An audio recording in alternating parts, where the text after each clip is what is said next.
Hey, what's going on? My name is Liberto, and I want to show you how you can take better product photography photos.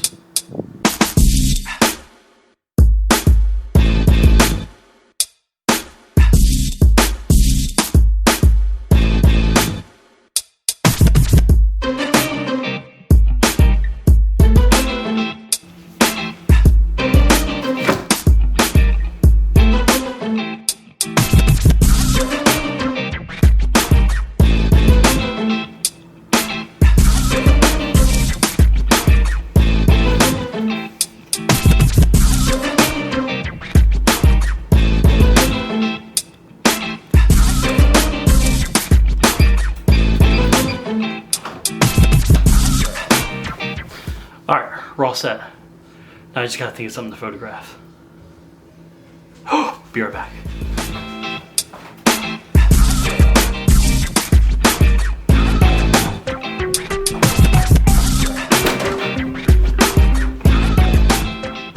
Don't tell my wife I took this off her car. Don't do that. And don't tell her I brought it in the house either.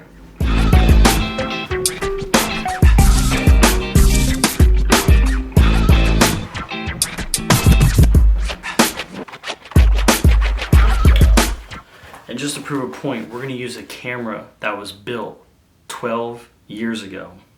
It's still using one of these.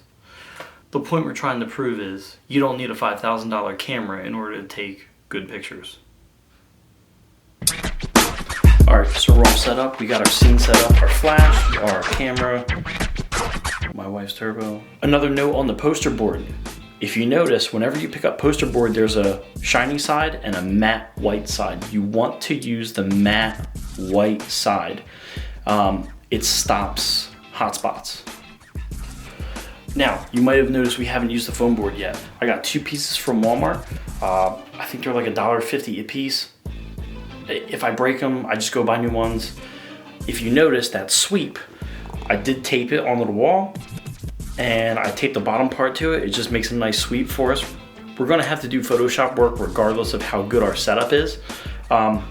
So just don't worry about that right now. All right, so let's talk about settings. Everything's going to be a little bit different for each manufacturer, but here on Canon, if you go in the menu, it's usually gonna be the first thing you see. It's gonna say quality. We're gonna go into there, and we're gonna make sure that JPEG is not selected at all, that we are going for raw files. Next, let's take a look at ISO. Now, we have a lot of ISO to select from, and that's great, but the higher the ISO, the more grain we're going to have in our photos, and we don't want that. What we need is a low ISO, and that's fine because we have our flash unit right there. Alright, so now we got everything set up. We have our turbo, our camera, our flash, everything we need. We did mention these foam boards earlier. I'm going to show you why we need these. First things first, I have my camera set up here on the tripod. I'm going to take my first test shot. Alright, I'm going to dial everything in.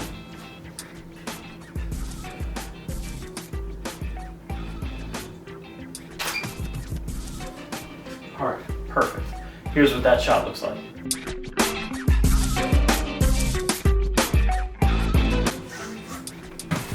Now, let's use one of these foam boards and see why this $1 piece of foam board is awesome. Let me show you where I want to put the foam. I want to put it on the opposite side of where the flash is going to be. So what's going to happen is the flash is going to fire and it's going to bounce off that white foam and fill in the side that is not exposed to the flash. If we didn't have that, it would be completely black.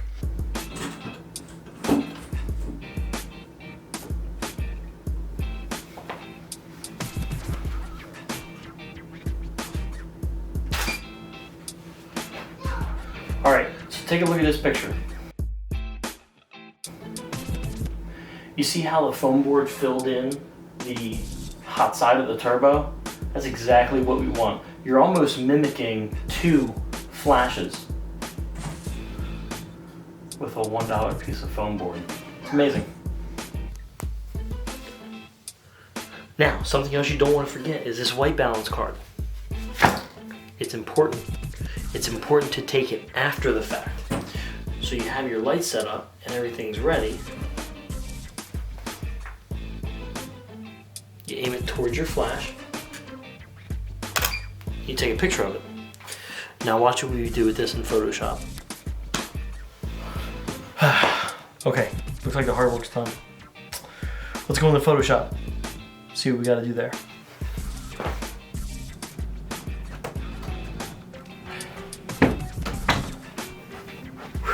All right. Whoa.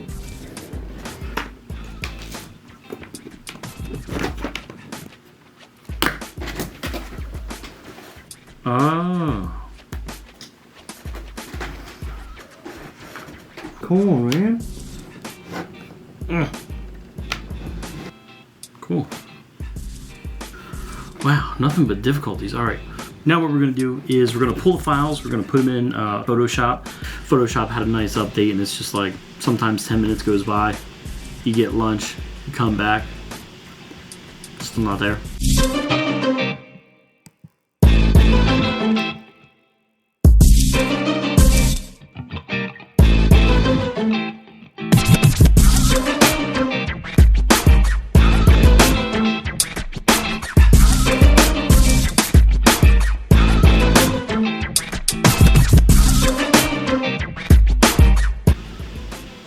But it's working today. Here in Photoshop, we opened this as an object, which means we can just double click on it. You'll notice how we're starting off with the 18% gray card. I'm going to show you why. We'll double click our object here, and we'll scroll all the way up to the temperature settings. So here you can see it was taken at 7500 with plus 10 tint. Now this little eyedropper tool right here, the white balance tool, if we click on this and we go over to our picture and we select anywhere on this gray card, it'll take a sample. It'll tell Photoshop that this is supposed to be 18% gray. Therefore, it changes the entire color temperature of everything. Let's take a look what we got. All right, so now you see it went to 5500 and plus 15 on the tint, and it looks pretty accurate. You can get more accurate by using a couple different tools, but they get a little bit expensive. For right now, this is fine. So 5515. We'll click OK. See, big difference. All right, let's go over to our turbo now. We'll double click on our turbo layer. It'll bring up Adobe Camera Raw, just like the gray card. We'll type in 5500 and plus 15. And there you go. Just like that, our turbo is a pretty accurate color as our eyes see it. So we'll hit OK. This will change the image, it'll save it. And there you go. Alright, now you can see that I did a little bit of clone stamp tool over here, a little bit of selective color just to get rid of that ugly green distracting painter's tape. You could get through this just by using different tape or clear tape or white tape, or just simply placing your object that you want to photograph over the piece of tape. Now there's plenty of ways to do this. This looks pretty good from the get-go. It really makes a difference when you have a quality flash, it's set right, you have fill light on the heat side, the hot side of the turbo. It makes a big difference. This is pretty much great looking as is. But we need to make it a little bit better. If you're going to put this on a white web page or in a catalog or on a piece of white paper, this white background will not be as white as the web page or the piece of paper or the graphic. It just always is. It's never really pure white out of the camera. So there's many different ways to do this. We're going to do the color range method. So I'm going to do select color range, and I'm going to click on the white background. You can see it selects my turbo. The fuzziness here just refines your selection. Here's a tip. You don't want, see how I move the fuzziness to the left and you see the shadows here, they get darker and darker. You do not want your shadows to be super dark. Shadows are never super dark, right? They have a little bit of light in them. So we want to refine this. We want to get our shadows just there. Alright, so now that this one disappears, I'm looking at this bottom one. Too much. Don't worry about what the turbo looks like, so we're going to go to 120. 120 looks good. I'm going to click OK, and it's going to load our selection. Right away you want to go over to your layers and you want to click new group. After your group is made, you want to click add layer mask. It automatically puts a layer mask to that, your selection disappears. Now let's go into that layer mask. Let's hold the Alt key and we'll click on the mask for the group, and it loads it in black and white. This is great. So what we want to do now is we want to get our brush tool. Brush. We want to select a nice feathered edge, no hardness. 350 is good for this, and we want to make sure mode is on overlay. We do not want it to be anything else. It'll probably populate as normal. Make sure you change it to overlay. What overlay does is when you have your default colors here, black and white, we're going to make black our foreground. Now when we paint with overlay, it's going to make the dark pixels darker, and that's what we want. It's going to separate them a little bit further. See how it's doing that? We're just going to fill it in. We're definitely going to, the first round, I'm not taking the pen up off the tablet. The first round, we're going to make sure all our edges are good around the turbo. I'm going to try not to forget anywhere. Alright. Be careful around the shadows. You don't want to darken them too much or else they won't take white when we go to fill it. Alright. So that's just one round around the pen. Let me do two just because turbos aren't supposed to be that shiny. At least this one isn't. Darken that in a little bit. Alright, now here's where the magic comes in at. All we're going to do is make sure we're on this group. We're going to select new layer. It'll put a blank layer underneath of that. We'll go up to edit, fill, and we're going to make sure content says white and 100% opacity with normal. We're going to select OK. And there you go. So here's the before, here's the after. Here's before, here's after. So you can see the highlights are a little bit blown out on the turbo still. That's an easy fix. All we have to do is hold our Alt key and click on the group mask again, and it will bring us right back here.